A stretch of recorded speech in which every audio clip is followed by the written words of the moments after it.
Comics began in the 1930s with Action Comics. Superman was the first major original character to take off, and for a while everything was fine, no problems.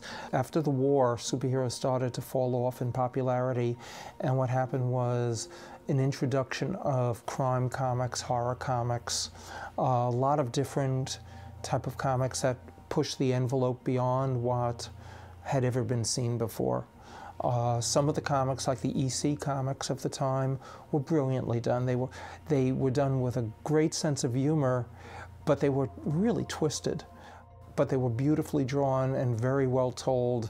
And of course, Tales from the Crypt has been on TV for 4,000 years, and there's been movies, and everybody loved that sort of type of material. But it was very, very dark. The problem was the guys at EC had taste. So even though the stories were very strange and very twisted and really bizarro in many ways, they were well written and beautifully drawn. But not everybody had the talent of the EC crew.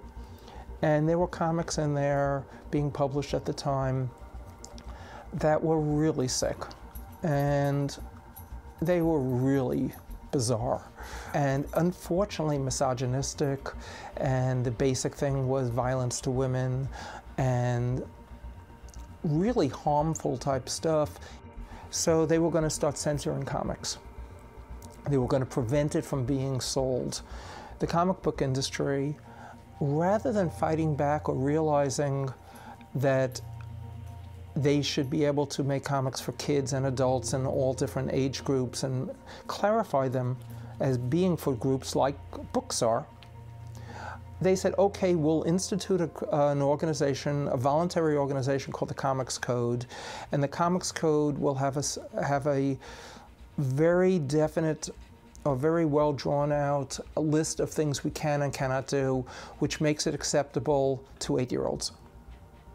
And that's what the Comics Code did. So for many, many years, you couldn't do anything. You couldn't throw a punch. You couldn't have vampires because, you know, vampires are obviously evil. The fact that they're fiction has nothing to do with it, but, you know, that they are. So the Comics Code really kept comics aimed at 8-year-olds. Now that's fine when you're 8. But by the time most of us were reaching 13, 14, and 15, we were getting really bored with the stuff. And also the world had changed. We were in the midst of a complete revolution. Teenage revolution was going on, certainly in the movies, and things had to change. And slowly the comic book companies realized their sales were falling, and they forced the change in the Comics Code. And now the Comics Code is gone completely because we don't actually need it. It now says you can do adult material, but you have to market for an adult, just like magazines do. Today it's a very different world because of the stuff we get on TV. And kids are being exposed to that anyway, and that has far more influence because it's real life people. Little drawings on a piece of paper that the kids can do themselves, they know it. By the time they could read, they actually do understand this stuff. The action and the violence in comics, I really think of it much more as action, because they can't be violent when they're little drawings. They're not real people hitting each other, so there's not real violence. There's just pictorial violence. And in animation, we have the same. So once you're freed from having to worry about your audience in that fashion, that you can do twisted, sick stuff or whatever, and it won't be picked up by a kid, you can do material for adults. Kids are not as stupid as people want to insist they are.